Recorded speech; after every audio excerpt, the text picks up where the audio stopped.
Your number one source for news and information in LaPorte County is 96.7 The Eagle. Time now for Pet Patrol here on 96.7 The Eagle. And great news, we have no lost or found pets to report to you. But if your pet runs off or you find somebody else's lost pet, call 219-362-6144 to report that lost or found pet for the next Pet Patrol. Pet Patrol airs throughout the day, Monday through Friday, as part of your update news, and it's absolutely free. That number again for Pet Patrol, 219-362-6144. Have an anniversary coming up? Enter the Tradio Anniversary Club. Every weekday at 9:30 a.m., we read all the anniversaries for the day, and every Friday, one lucky couple will receive a $20 gift certificate to Tony Floral and Gifts. To enter, go to 967theeagle.com and click the Submit tab and enter your information right there. Or write the couple's name, address, phone number, and anniversary date on a 3x5 card and mail it or drop it off here at the Radio Center, 1700 Lincoln Way Place, Suite 5.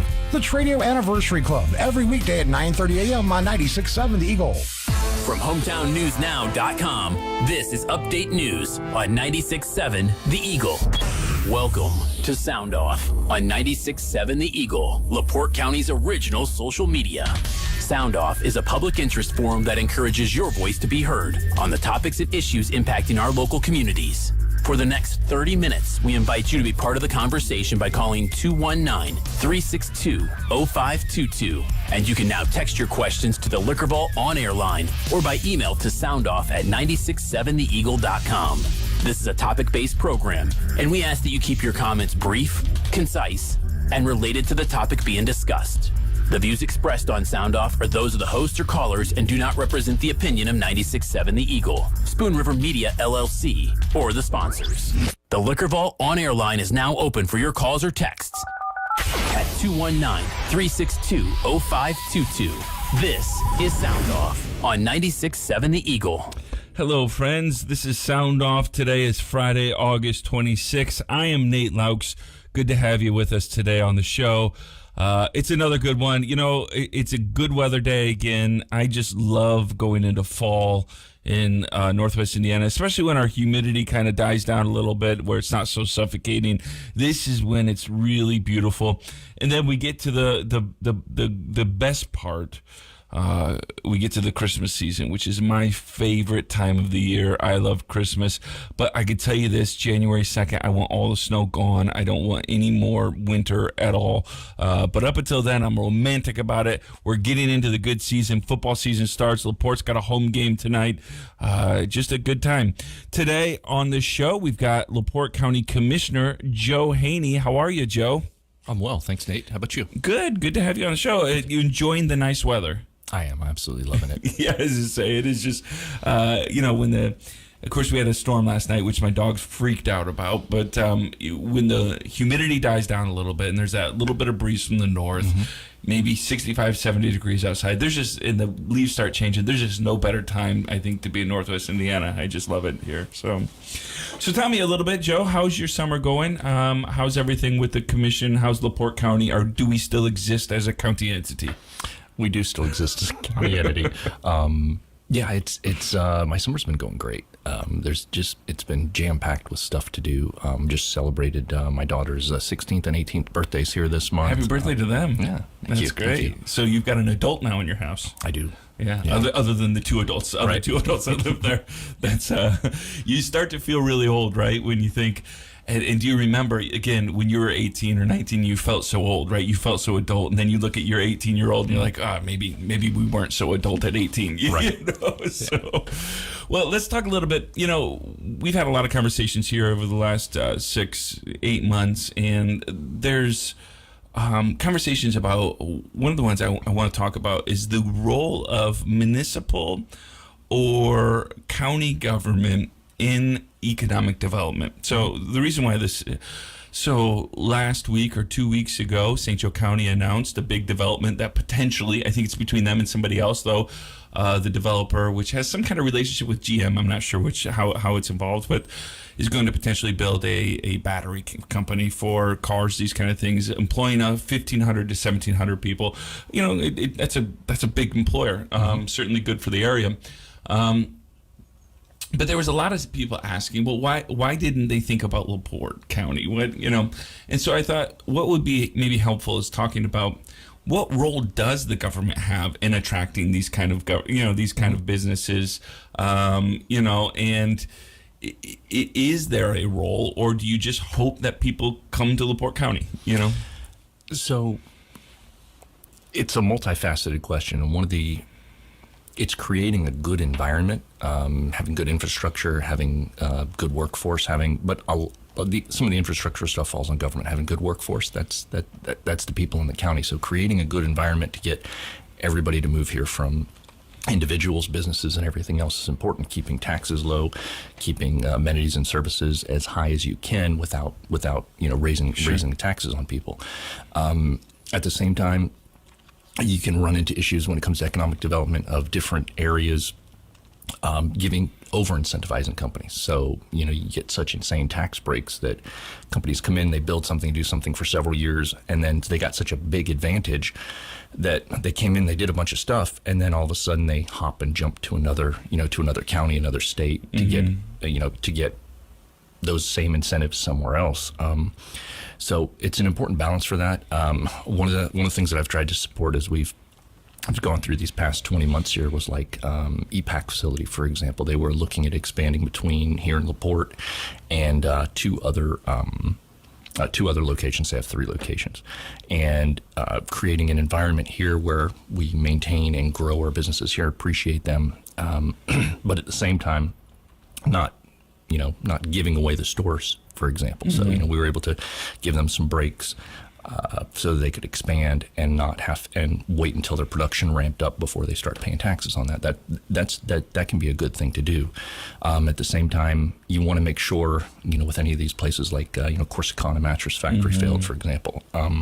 You want to make sure that in an instance like that, whatever the taxpayers aren't putting out anything up front, and whatever rebates or incentives that are given to them are performance-based. So, they failed before they got, before the taxpayers put anything out, so to speak, right? So they didn't hit their employment marks to get some of these discounts or anything else. Their failure didn't cost the taxpayers any money. No.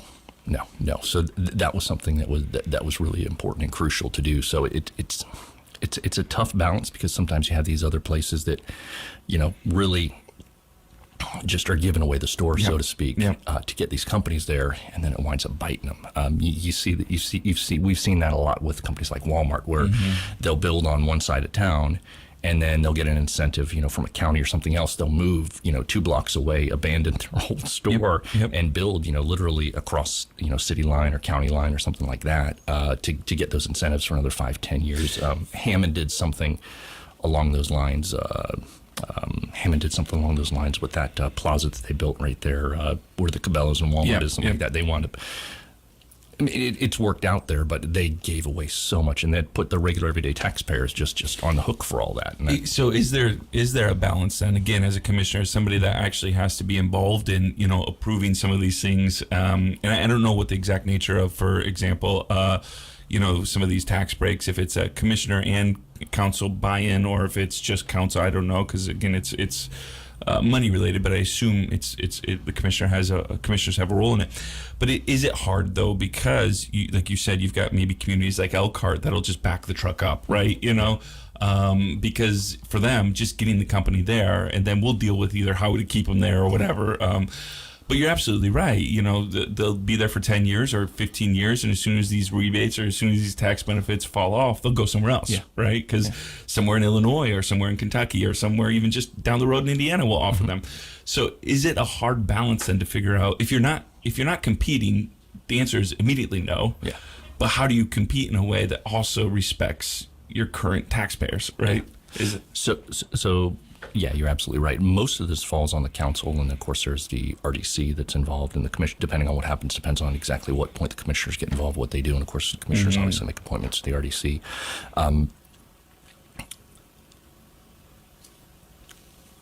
Getting and maintaining and making sure that, if a company's coming to LaPorte, for example, they can look at, like, for example, we did EPAC, for example, and it could be like, all right, you have a company that, or a county, I should say, that values employers getting there, and they value retaining those employees. So you can look forward and be like, all right, so if we put a bunch of investment into this, we don't need to go bare bones. We can really put a lot into it, and then we don't have to worry about packing up shop in 15 years when we want to expand, because the county is going to be amenable to helping us expand, increasing jobs, and and so that's probably one of the best balances. It just becomes rough when in any situation when government tries to pick winners and losers, because you just don't know. Like the Corsicana example, that wasn't anything that the workforce here in LaPorte did. That was just Corsicana wound up merging with another company. I think they got a new CEO right at that. They got a new time. CEO. They slashed and burned a lot of their upper management, and I think they closed a couple plants, and LaPorte was one of them. And it's unfortunate, but that's a big problem when you get government involved with giving a bunch of handouts. Is you're trying to pick winners and losers when it's a free market that should do that. And you just, in my opinion, you just want to create the best environment possible here locally. And, and that will encourage companies to come. They'll see that. Yeah, we've got Commissioner Joe Haney here on the show today, and we're talking about what's happening with the county, a little bit of economic development stuff. If you've got a question, or you can call 219-362-0522, or you can text me as well, 219-362-0522. Along those numbers, or along that line of reasoning and questioning, we've had some callers that have been concerned. So it's such an interesting thing, right? Many of our callers, many of our listeners I wouldn't even say they don't want growth. They're nervous about growth, right? You live in the rural area, like maybe perhaps you do, and you like the rural area. But yet there's been other callers that have said, but we do need to increase our workforce, especially the number of people that can work. Because if a company they need 500 people to work there, we got to have 500 people that can work, So how do you balance that as well as a commissioner saying, okay, there was a development out in Rolling Prairie that the commission and council have essentially said we're a little nervous about. I don't think there's a hard no there, but there was a temporary no, and rethink some of these things. How do you balance some of that question as well? Growth for the county, for residents, but also maintaining a sense of these are the neighbors, and this is the size that people want it. Yeah, so that was that's an interesting development, how that kind of came and went, and it's kind of in limbo right now.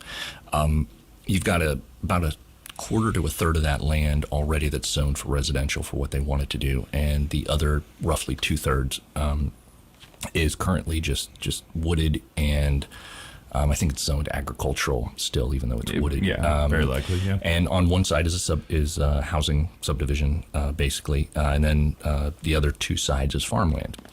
So putting residences in there, it makes sense from a planning standpoint. It makes sense, But you look at it as, all right, from a density standpoint, you look at infill issues, right? That's one of the things that I think is a downfall to a lot of communities where there's not enough focus on infill. Basically, you have the subdivision that's to the west of there has a number of empty lots that could be built on. But then again, somebody has to buy those lots and want to build on them, and you got to have a builder that's either going to build spec homes on them or an individual who is. So from a government standpoint, you can't really force a private individual to build a house in one of those versus in a newer, in a new house in a newer subdivision versus a new house in an older subdivision. So, it's a difficult balancing act. Some of the things that I look at immediately is, does it make sense to put a residential neighborhood next to another residential neighborhood? Yes. Does it make sense to put a residential neighborhood next to a highly industrialized agricultural area?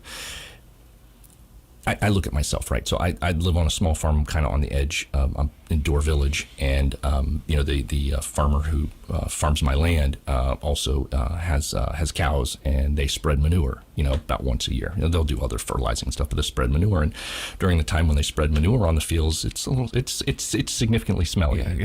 But you just close the windows for a few days, and once a decent rain comes and it goes in, I personally, from an environmental standpoint, I'd much rather them spread manure than chemicals. Sure. Because it's much better for the environment, it's much better for the soil, it's better. I won't get into all that, but so if folks are moving into a new neighborhood knowing that this is happening, just across the boundary line, if you will, they're going into it with their eyes open. That's it's an individual choice. If you want to move next to a farm field, it's, that's on you. And just like I did, and I'm fine with it. I got no issues at all. I went into it with my eyes wide open, but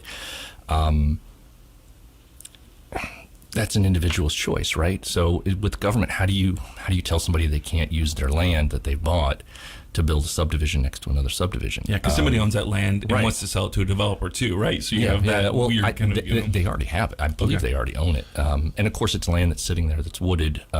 It's not like it's a forest preserve or anything. But at the same time, then you're looking at, all right, how's this going to affect our infrastructure, schools, and the things? And then you have to look at, all right, well, it's not like 1,000 new homes, or not 1,000 people are moving in tomorrow. This is it's going to take them years to build this thing out, and it's not like there's going to be an immediate influx. At the same time, people worry about our schools getting overwhelmed. Well, at the same time, we've got a population that's kind of where we're sitting. If we don't get new kids to go into those schools, right, at least a decent volume, so you can at least have a dozen kids in a classroom, then you've got a school system that you can't support anyway because there's not enough students. And you're closing schools and you're busing kids, from one end of the county to the other to one central school, for example, something like that. So it's a very complicated issue, and I'm really looking forward to taking another look at this and seeing what makes sense, not just for the neighbors who live there, for folks who are around there, and for growing the county. Because we have to grow we should grow the county. If people want to move here, they should live here. It's a beautiful place. It's a beautiful county. Yeah. And, but like you said, maintaining that rural aspect is huge, but it's a balancing act, right? I mean, you don't want anybody who owns a property, you don't want government to come in and say, hey, you can't, do what you want within reason, right? So, if you're heavy industrial, for example, we got the industrial plant. That's where those businesses should go. But all right, we've got Joe Haney here on the show today. Commissioner Joe Haney, if you have a question, 219-362-0522. We're going to take our first break, and we'll be right back here on 96.7 The Eagle. For over 50 years, LaPorte has trusted Cannon's Automotive Service for prompt, efficient, same-day service. And that same Cannon's commitment extends to area businesses who rely on a fleet of one or many to take your goods or service to the customer. Whether it's the truck or trailer that needs maintained or fixed, trust Cannon's Automotive to maximize your productivity with same-day service. Now with 2 Cannon's locations, 710 Tyler Street and 909 Boyd Boulevard. With Cannon's Automotive, we fix everything. Hey, Wings Etc. fans, guess what? It's Wings Schooner Madness time. Come get slam dunk dine-in only discounts on big, ice-cold domestic schooners, award-winning jumbo wings, and crispy boneless wings. You heard him right, Wings Etc. fans. From now through August 31st, Wings Etc.'s award-winning traditional and boneless wings are just 59 cents, and our domestic schooners are just $5.25. The beer is cold, the deals are hot, the TVs are tuned. Every play that'd make a season ticket holder jealous. Now through August 31st, traditional and boneless wings are just 59 cents, and domestic schooners are just $5.25. Now's not the time to drop the ball on this limited time pricing, because Wings Schooner Madness is only for limited time and only at Wings Etc. Dine-in only. Pricing and participation vary by location. See store for details. Wings Etc. in Dunlap, Elkhart, Goshen, LaPorte, Mishawaka, Osceola, Plymouth, Rochester, South Bend, Valparaiso, and Warsaw, Indiana, and in Niles, Michigan. And online at wingsetc.com. It's Food Truck Thursdays at Sowers Buick GMC. Bring your family and friends out to enjoy these local food trucks only at Sowers Buick GMC, 1900 East Lincoln Way in LaPorte. Help Sowers Buick GMC support our local economy and fill your bellies while you visit. It could be pizza, it could be taters and walleye, or it could be hot dogs, but you won't know unless you follow them on Facebook for dates and times. So make sure to check out Sowers Buick GMC Facebook page for more information. Dave, you guys built a new deck. Oh yeah, it was easy. It's on a bit of a slant, but I can live with that. Yeah, you think? I thought it looked pretty good. I don't think that railing's up to code either. So, are we just going to stand here, or can we actually go on it? Oh no, I don't trust it enough to actually go on it. No offense to Dave, but if you want the job done right, contact Powerhouse Construction in LaPorte. Decks, patios, or kitchen and bath remodels, Powerhouse Construction will ensure your satisfaction. Call 219-380-9981 to book a free estimate. That's 219-380-9981. Powerhouse Construction. LaPorte High School Slicer varsity football is on 96.7 The Eagle. Tonight, the Slicers host the Lowell Red Devils. Slicer Football proudly brought to you by Auto Body Specialties, MC Doors, O'Brien's Battery and Tire, All-Star Autos, Raymond and Spence Insurance, Surf Internet, Back to Health Chiropractic, LaPorte Chrysler Dodge Jeep Ram, Rosie Michaels of Coldwell Banker First Choice, and by Marsh Insurance Agency. Join Chip Jones and Steve Mattering beginning at 6:45 tonight for Slicer Football action on your radio home for Slicer Sports, 96.7 The Eagle. We're waiting to hear from you. Dial or text 362-0522 and let us know what you think. That's 362-0522. Back to Sound Off on 96.7 The Eagle. Welcome back, friends. We've got Commissioner Joe Haney in the studio with us. We're talking about what's happening in LaPorte County. If you have a question, give me a call at 219-362-0522. You can also text me, 219-362-0522. The Liquor Vault on-air line is open. Let's get to a couple calls. Hey, thanks so much for calling today. What's on your mind? What's your question for Commissioner Joe Haney? Hi, Nate and Commissioner Joe Haney. This is Tommy Kolovic calling. Now, I got something to complain about. I'm kind of working with Councilman Earl Cunningham on this. And this is something that years ago when the county was trying to pass the property maintenance ordinance that our former city councilman, Chris Schwanke, brought up. You got all these, probably about a couple dozen, maybe 3 dozen parcels that the county owns here within Michigan City, and they're not being maintained. Our city vector control was mowing them, but now they're so short-staffed and backlogged that they can't even keep up with what the city has to do. You know, they can't even maintain Charlie Westcott Park.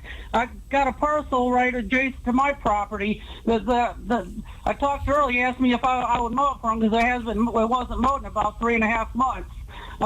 I think one of your main properties that we need to look at is your the former county offices is 8th and Wabash. You know, we got a city ordinance here that says, you know, if your business is closed, you got to remove all the signs. They still got the signs up on the building and then on the marquee saying that's all the various county offices.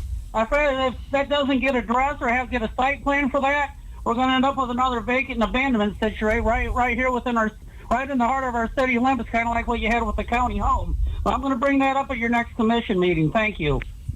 All right, Commissioner Haney, any response there? Well, thank you. I appreciate that. I think so. Our old offices at 8th and Wabash, there was some equipment in there that was still needing to come out. At least my plan and my hope is that we're going to put that up on the market and sell that, and not have another county home fiasco, right, where we let it go for pennies on the dollar. But I've already been contacted by a few different businesses who were interested in purchasing that building, that lot. So we shouldn't have that situation this time. Make sure we get it properly advertised and things go right with it. And it should come in at market value, which I'm looking forward to. I think the majority opinion on the council as well is we need to sell that property. I'll look into and see about addressing if we can pull those signs down. That was something that already should have been done. So I'm not quite sure whether they're still there. A couple of our other parcels that you mentioned, I think a couple of those belong to the city of Michigan City. They're not actually county. So there's a couple things with that. But I'll reach out to our maintenance department about getting those signs down. All right, thanks so much for calling. We've got Commissioner Joe Haney on the show today. The Liquor Vault on-air line is 219-362-0522. You're welcome to call or text me. Let's get to some text questions. Where would you stand with limiting the amount of solar industry per field and per acre throughout the whole county? Obviously, there's this question might be from, again, there's a significant solar farm in New Carlisle, but there's, I think, one of the largest, maybe the largest in the state, is going in Stark County. Mm-hmm. So where would you stand with limiting the amount of solar industry per field and per acre throughout the whole county? I think one of the things that the state legislature should probably look at is doing something similar to Ohio. So over in Ohio, their legislature over there passed a state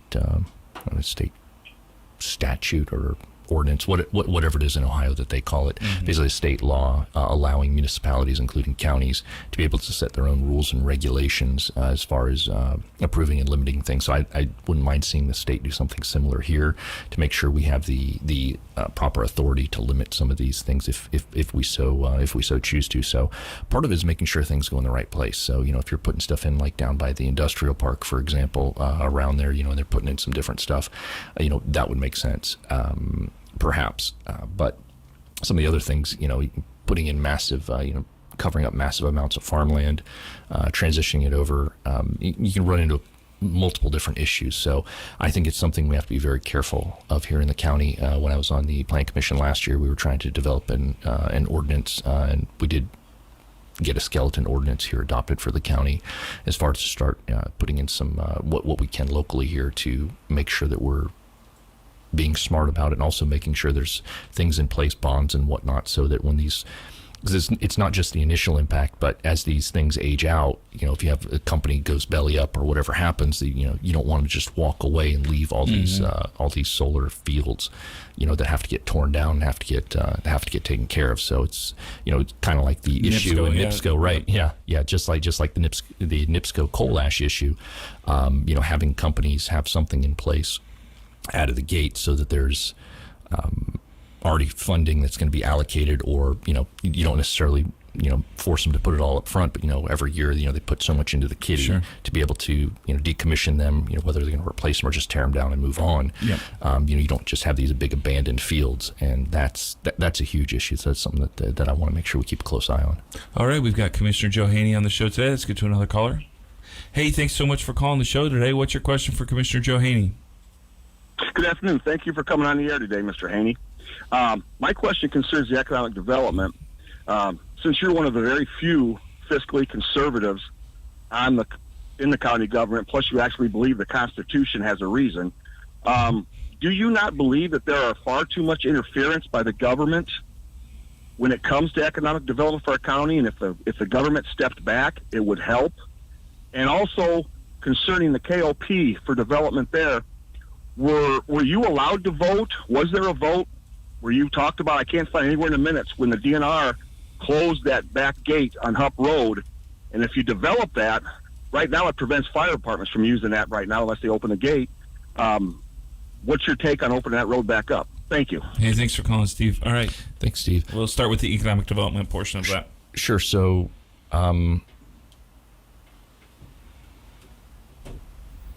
I was focused on the road issue. No. Okay. And Steve's asked a similar type of question before. Yeah, getting government out of the way. Yes. The more the government gets involved, doesn't that essentially make it harder for economic development to happen? It does. So it interferes with the free market process of companies choosing good locations. They go necessarily to where they're incentivized, and it can create a completely unlevel playing field. That's why Indiana has, for companies anyway, has a very good aggressive marketing plan as far as for taxes on businesses and stuff like that. I think they really need to expand that back down to the citizen level as well, because I do think the citizens overall are still, our tax rate is lower than our surrounding states, but it's still pretty high. Mm-hmm. We still have a 7% state sales tax. We have an income tax. It's high compared to some other states. So while it's a good conducive for businesses, not quite so much for the individual. Again, if you're looking just right next door, Illinois, Ohio, stuff like that, yeah, it's better. But still, we're in a global market, if you will, and it's a national country. There's 50 states here. People can pick, and it's not like it was 40, 50, 100 years ago. People can pick up and move across the country. Yeah. So as companies choose these things, it's a difficult balance. For the most part, I do believe the government should get out of the way and let private businesses, sink or swim on their own. The road issue down there is that's technically a road that's controlled by DNR. I did last year make sure we got a bunch of keys from DNR and we distributed them to local fire departments. So there's fire and EMS as well as some of the police have keys to that, so they can open it immediately. In addition, obviously DNR has their own keys.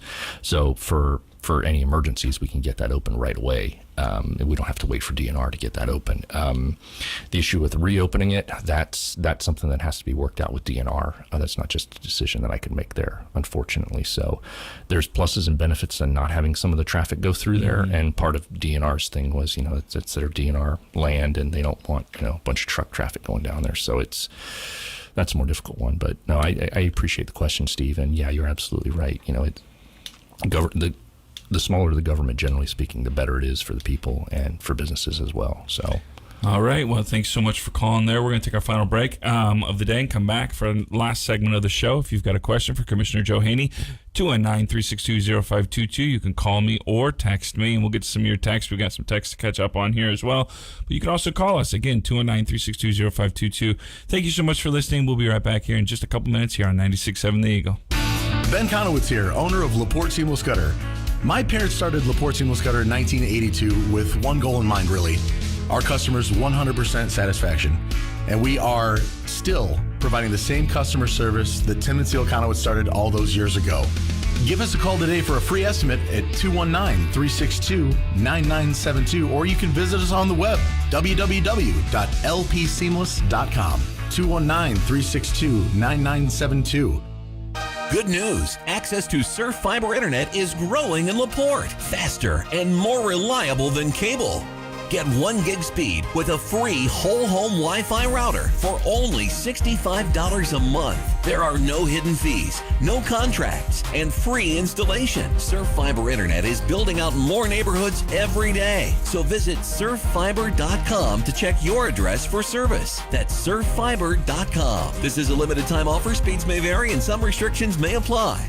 You want to feel important. You want to be a part of something bigger, something that matters and can help change things. You want to feel like you belong. We know. We felt that way too. And that's why we did something about it. We aren't just Army National Guard soldiers. We are normal people just like you. And together, we can make a difference. Take on your legacy. Visit NationalGuard.com to find out more. Sponsored by the Indiana Army National Guard. Aired by the Indiana Broadcasters Association and this station. It's back. Ticket Tuesdays are back on 96.7 The Eagle. Be listening every Tuesday during the Morning Mayhem with Joe and Dennis for your chance to win tickets to Indiana Beach, or an overnight stay at any Red Roof Inn along with Shell gas cards. So who doesn't like free stuff? Join Joe and Dennis on the Morning Mayhem every Tuesday between 6 and 9 a.m. for your chance to win during our Ticket Tuesday giveaway, brought to you by LaPorte Community Federal Credit Union and 96.7 The Eagle. Michiana weather. Partly cloudy skies this afternoon with a high of 76. Northerly winds 8 to 15 miles per hour. Lows dip down to about 58 tonight. Highs around 82 tomorrow. From the Weather Center at HometownNewsNow.com. Right now, 75. Your opinion matters.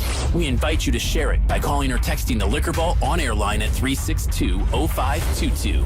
That's 362-0522. Now, back to Sound Off on 96.7 The Eagle. Welcome back, friends. You're listening to Sound Off. Today on the show, we've got Commissioner Joe Haney with us. We're asking some questions about the county and taking your questions and comments as well. All right, so here's a question, a couple texts. Let's get caught up on these. The mayor of LaPorte keeps pushing the corridor project even after the recent commissioner's resolution.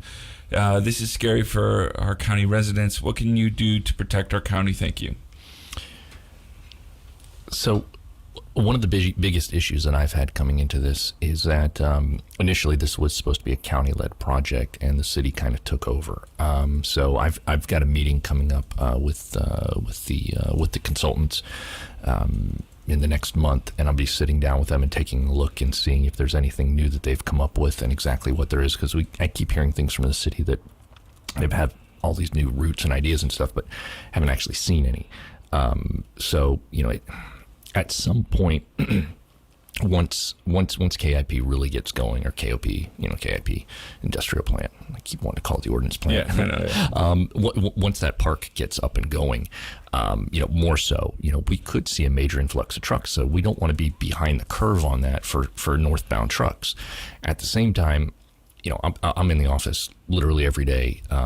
During the spring, summer, fall, I eat outside a lot, and I'm watching the truck traffic. The majority of it is local trucks right now. So while we want to make sure we're ahead of the curve, this isn't like this is a immediate issue that needs to be addressed right this split second. We don't need to rush it. And the roads, for example, one of the INDOT studies I was just looking at the other day, the average truck traffic is 9 trucks an hour, and that's in both directions. So 9 trucks an hour, and especially when you're looking at most of those are local, there's not an emergency. Mm-hmm. But again, you don't want. It takes time to build new roads. It takes time to build infrastructure. Could take 3, 4, 5 years, yeah, at least, yeah. And by the time you get through all the different So you've got environmental impact studies and all these things to go through now. You're looking at least 2 to 3 years almost to start any project once you actually get it approved. So, or at least get everybody on the same page locally to make it happen. So I'm going to keep a close eye on it. I'm going to sit down and meet with them and try and see what they've come up with. But for the things that I've seen so far, I haven't seen anything that I could support. And it's got to make sense, not just so as county commissioner, my responsibility is to the entire county, not just to one city, but the entire county. And it's got to make sense for both the city, the folks in the city, the rural county, and also what can the county do. So if there's roads that the county has to take over from the state, for example, to make some of these new routes go, can we afford to take those on and plow them, maintain them, stripe them, repave them, stuff like that? The county needs to, and this is one thing that I had run on, and that's one thing that I still want to change. If we can get someone else on the commission with me who's willing to look at it and really make the hard choices, is that we need to work on our county infrastructure and our roads and start putting more money into our roads. Because we're not repaving enough right now. We're doing a lot of chip and seal, which is good to buy us and get us time, but you can't make, in my opinion, you shouldn't be making, let's say chip and seal, your main go-to. You need to be repaving roads that need to be repaved, and, chip seal where it's appropriate, if it's smart, and of course, if you got to buy some time here or there, it makes sense. But to have the current plan that we've had here for the past several years, it doesn't make sense, and we need to really sit down and sharpen our pencils and get to work on that. And I'm hoping we'll be able to do that after the first of the year. All right, let's get to a caller here. Oh, nope, no more caller. If you've got a question for Commissioner Joe Haney, 219-362-0522, you can call or text me. We've got some more text to catch up on. All right, Mr. Haney, is it true a brownfield needs to be fixed before another business can move in? There's a ton of laws and regulations on that, but generally, yes. I believe they can transfer it to another business if that another business assumes the liability of cleaning it. So a transfer could occur, but it has to be done, knowingly disclosed, and there's a bunch of transactional things that would have to happen there, and the new company would have to assume the responsibility of cleaning that up. It should, if everything's done above board and everything's fully disclosed and nothing's hidden. So, yeah. All right, good afternoon. I'd just like to know what's going on, or what's going to happen with the old mattress factory. Are they trying to get somebody else in there, or what? Yes. Yeah. So we're working right now. There are several different businesses that are interested in it. So I think one of them actually wants to buy the facility, not just lease it. So there's several different things, and there's several different companies interested. So the one at least benefit of course kind of coming in there, even though they left, is that they did do millions of dollars worth of improvements. It's a much nicer facility. It's a much nicer facility, right? So while it obviously isn't ideal what happened, it's in much better condition it was than before they came. Sure. So it's much more appealing now, and there's people don't have to invest that extra money in it. So it's overall it's been a good thing, even if far from ideal. A question here for you. Andrew Breitbart once said that politics is downstream from culture. Does Mr. Haney think that has any application to local government? Culture is downstream from government. Andrew Breitbart again says that politics is downstream from culture. So you've got culture, then politics. Yeah. Do you think that has any application to local government? Perhaps. Somewhat, yes. At the same time, I think we're seeing a shift in our. If you look at that and take it for face value, I think we're seeing a shift in our culture where people are kind of tired and fed up with the way certain things have gone. They really want, more than anything, I think they want openness, honesty, and transparency. Even if sometimes it's ugly and not pleasant, they want to know what's going on. They really, I know myself as well. You're not happy when things are happening behind closed doors, and the state legislature tried to address some of that with their open door laws for local municipalities and stuff like that. But it's really something that I think people want to know what's happening. They want to know, and if it's they want to see the proverbial sausage getting made, and sometimes it's not pretty, it's not pleasant. Sometimes it's just wrong, and people need to see that. Jordan Peterson had said that systems go terribly out of control because no one did anything when they started to go mildly out of control. So when we see some of the issues that we've dealt with here in LaPorte County, over the past, roughly 28, 30 years, you're looking at folks who just kind of, if they were in the minority position like myself, for example, where you're always getting outvoted 2-1, you just kind of give up, you sit on your hands, so to speak, and you just, I'm going to get outvoted anyway. I'm just not going to bother saying anything. I'm just going to sit here and, whatever, hopefully it'll change in 2 years. That's how, places like LaPorte County get to the position we're in, is because nobody, even when they were in the minority position, said, hey, no, this isn't right. You've got to stand up. You've got to say something. You've got to speak against it.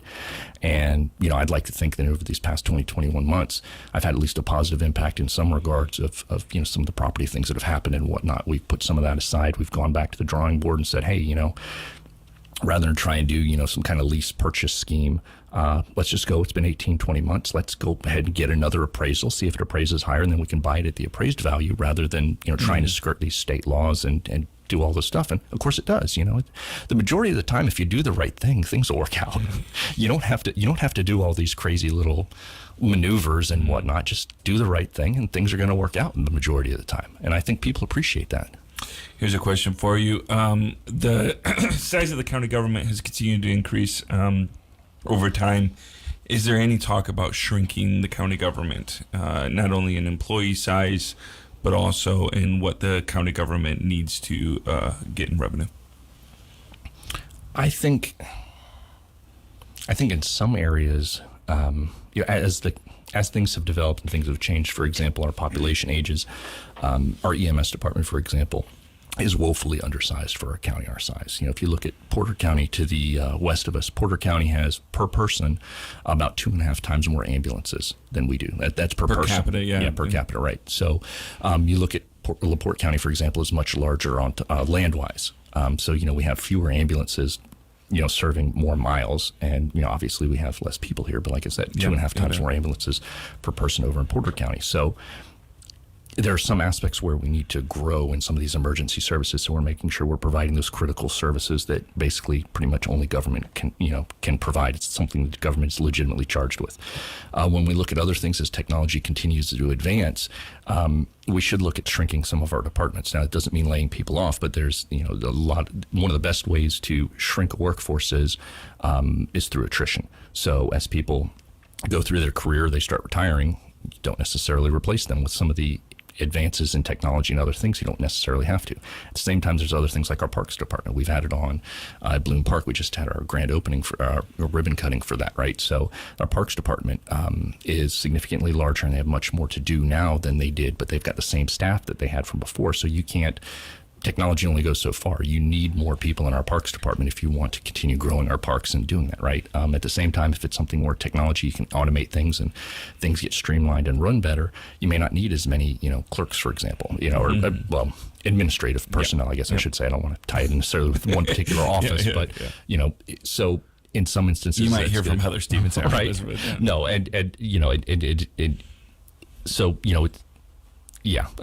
administrative staff, let's say, right? So, and these are the things you have to look at, and you have to really drill down on it. At the same time, realizing that in some instances you're going to have to grow things like we've got to at least add on at least another ambulance even after we add the one in Rolling Prairie, because we need that coverage. We also have an aging population. Call volume keeps going up, and the one thing that we know more than anything is that response time, that golden hour.